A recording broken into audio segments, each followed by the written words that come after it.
Hey, Matt Morris at mattmorris.com. Thanks for tuning in. Today, I'm going to give you the anatomy of a success story or the anatomy of a testimony. Personally, I like to say success story. I just think that, when you're doing a presentation, let's say you're doing a home meeting, maybe you're doing a hotel presentation, you're doing a presentation at a restaurant with a lot of people, something like that. Even if you're doing a testimony over the phone, a three-way call, something like that. I prefer to say, I'm going to introduce you to some people to have you tell their success story because testimonials, I think it almost makes people think of infomercials. And one thing that I believe is true and something that I'll talk about here in the anatomy here is people love to buy, but they don't like being sold. So people like to think it was their decision, not that you were, ramming a product or ramming an opportunity down someone's throat. And so whenever I'm doing a presentation, for instance, on Thursday night, we'll do a big event.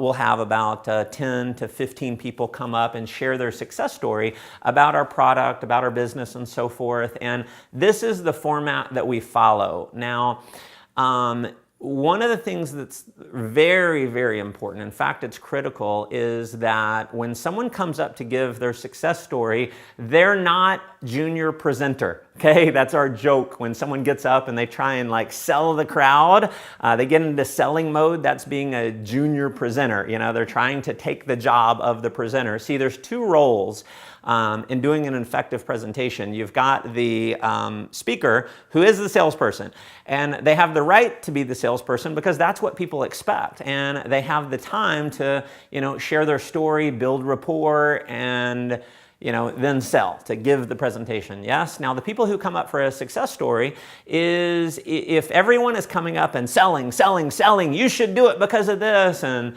giving points about the product or the opportunity or the business. This is a multi-billion-dollar opportunity, whatever it is, then people become skeptical. They feel like everyone is being a cheesy salesperson. And so you want to be, it's almost like the anti-salesperson. And the anatomy of this, at no point in the success story are you selling. At no point are you telling people they should do it because of this. You're not talking about the benefits of the product, the benefits of the opportunity, the benefits of the service. No, you're giving your own authentic story. Now, the way we do it, we do 30 to 45 seconds. Some, other companies and organizations, they'll go up to, 90 seconds. I've never heard about it being more than about 90 seconds. It should be very quick. If I'm not the presenter and I get up to give my success story is about 45 seconds. It's quick because my job is not to get up there and sell. I know how to sell, but if I get up there and sell, it's going to cause people not to want to buy, not to want to join, because I'm just a cheesy salesperson. I'm not really being authentic. So when you're giving a testimony, make sure you're being very authentic. Now, a quick note, I should have said this in the beginning. This is something that if you're smart, you're going to send this to your entire organization. If you're ever doing a meeting and you're having people that you've asked to give their success story, to give their testimony, have them watch this video. Let this be a training tool for them, and have them watch it and let me be the bad guy. Because what I do is this. If someone gets up at one of my presentations and they start selling, I'm going to correct them afterwards, and I'm going to tell them that they need to improve. Now, if they sell again, if I have them bring them up again, they're never ever going to do another one. Just, it's like, two strikes or one strike and you're out. So 2 strikes and you're out. So here's how it works. You're giving up, you're sharing your authentic story. And so here's the breakdown. So number 1 is when you get up, you're going to share your name, okay? I don't need to talk more about that. You give your name. Number 2 is your background, okay? So this is what you do for a living or what you did for a living before you went full-time in your opportunity. And so this is where the reason why, I'm going to give you the psychology behind why the anatomy works so well, is when you give your background, it's all about relatability. So if you are, let's say you have a guest who's looking at, the product, and they are a teacher. If someone gets up and they're a teacher, then that's someone they relate to, okay? And people buy from those they know, like, and trust. And so if someone gets up and says they're a teacher, they naturally feel like they know them a little bit. They naturally like them a little bit. They're going to trust them a little bit more because they're relatable. Okay. And, if you're a teacher or someone in the audience is a teacher and someone comes up and they're a coach, then they can be relatable. If someone's in construction, that's going to relate to blue collar workers. If someone's an executive, they're in corporate America, that's going to relate to other executives. If someone's a doctor, that'll relate to a chiropractor. If someone's a nurse, that may relate to a doctor, or someone in the medical profession. So the background is all about relatability. Make sure that you and anyone who have do a success story, they're always sharing their background, okay? So next is why, okay? Why you decided to buy the product, why you decided to use the service, why you decided to maybe take part in the opportunity.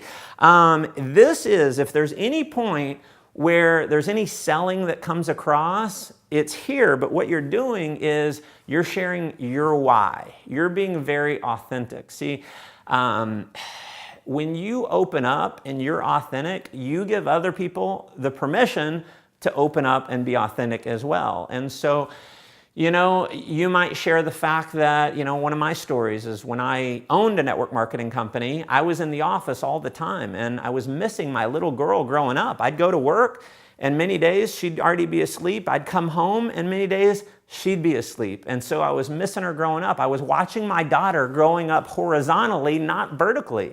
Okay? So I'm sharing that. I'm being open, and that may hit someone else in the heart, and they may say, you know what, man, that's a good reason to do it. But if you notice, I'm not saying this is why you should do it. I'm saying this is why I did it.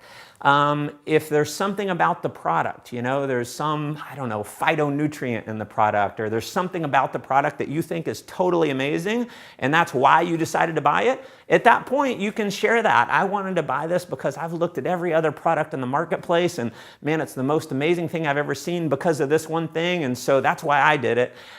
Right? So you're sharing your why, not the reason why they should do it. At no point do you ever do that. You get into cheesy salesperson. Now, four is optional. You don't always have to do this, but it can be very powerful. Limiting belief.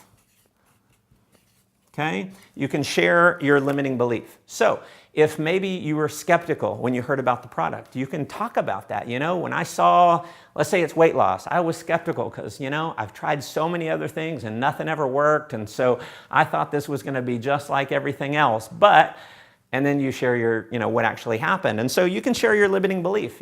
From a business standpoint, it's a great way to overcome objections. So if you get up and you say, you know what, when I saw this, I thought it was great, but I didn't think I had the time to do it because, I'm already working 2 jobs. I've already got 3 children. I've gotten so busy. I didn't think I had the time, but I realized if I didn't make the time, I'd never have the time.